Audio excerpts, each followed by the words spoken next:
You have all these actors who have become famous playing these parts, characters, but they're not movie stars. Right. Captain America is the star. There are no movie stars anymore. Like Anthony Mackie isn't a movie star. The Falcon is a movie star. I mean Simu Liu, the woke loser star of Shang-Chi, which barely broke even. If the only gatekeepers to movie stardom comes from Tarantino and Scorsese, I would never have had the opportunity to lead a $400 million plus movie.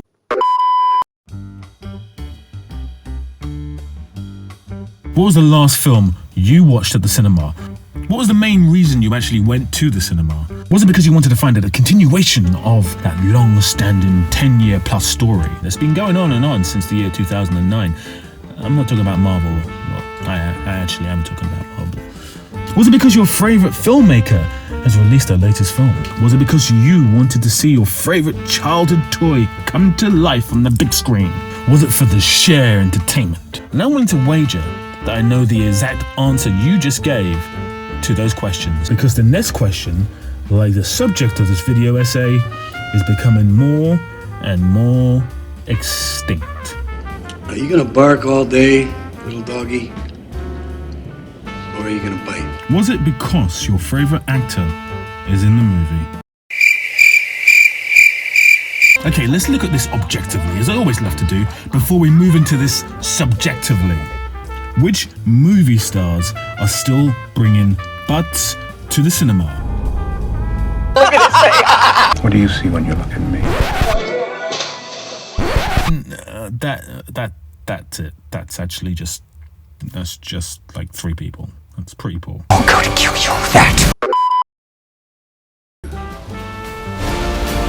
In the year 1993, just 30 years ago, these were the top grossing movies in the world.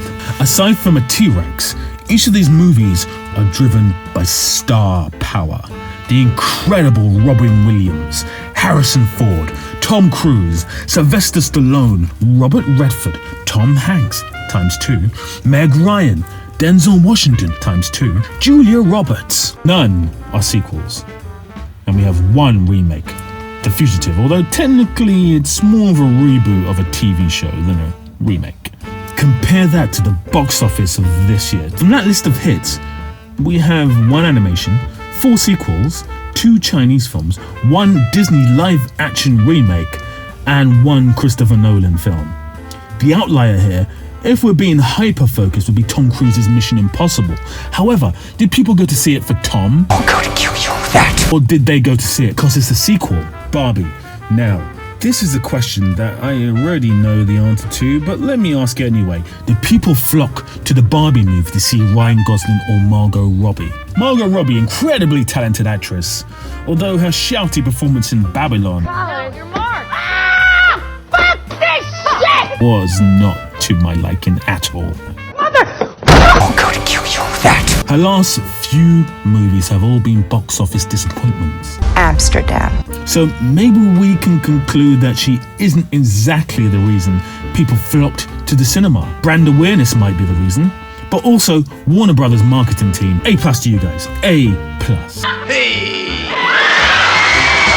So, in 30 years, we've seen the movie star become literally irrelevant, objectively speaking. You know what though, maybe I'm wrong. Maybe the movie star is only a recent invention, you know, since like the 80s or whatever.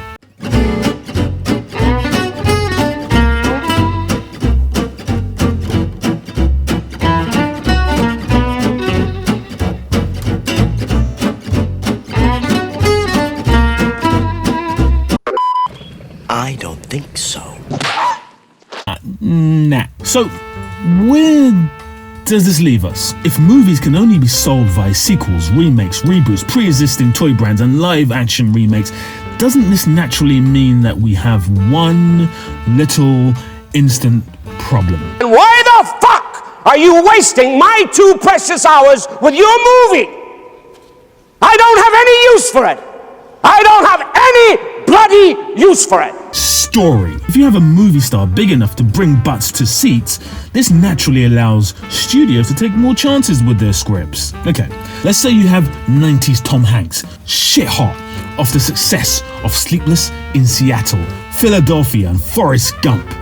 Oscars in both his hands. And you have a script about a Bulgarian hitman. Of course, Tom is playing the Bulgarian hitman. After being the most feared hitman on the planet, has lost his sight.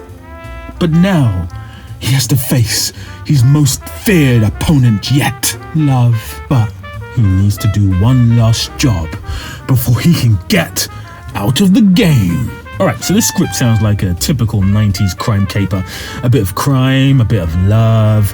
What Hollywood studio executive used to call hijinks. In the 90s, there's a script get greenlit now that Tom Hanks is attached. You're damn right. Alright, let's be objective again. We're now in the current year. The script now has Chris Evans attached. That's actually hilarious. Now I love Chris Evans. From Human Torch to Captain America. Legend. Before we get started, does anyone want to get out? However, does this script get greenlit now that Chris Evans is attached? Get the fuck out! What gets greenlit instead? Yeah, that film. Show of hands, who's actually seen that film?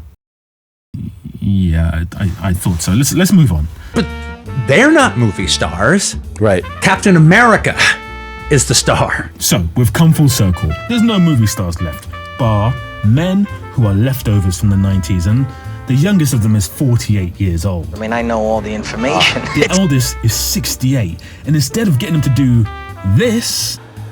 Tomorrow. And tomorrow and tomorrow creeps in this petty pace from day to day to the last. They got him doing this.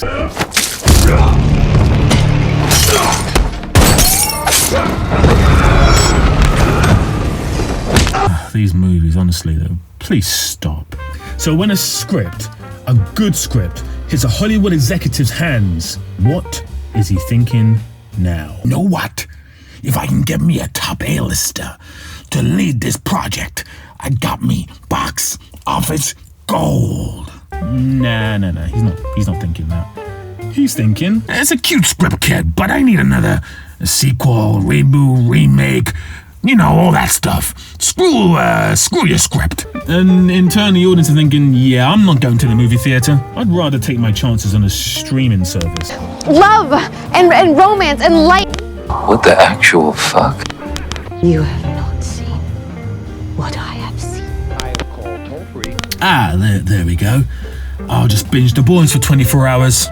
Is your idiot brain getting by stupid? Bliss, look at that, just absolute bliss. Okay, what are your thoughts? Is the movie star dead? When was the last time you went to the movie theater because a movie star was in it? Tell me in the comments. Tell me the name of the film and the actor or actress that you went to the movie for. And a little sidebar here, thank you so very much for all the love, comments and likes on the first video in this series where we're exploring why cinema is dying. Not how or not if, why. Next week on Cinema is Dying, we're going to delve into what decade is the best for movies.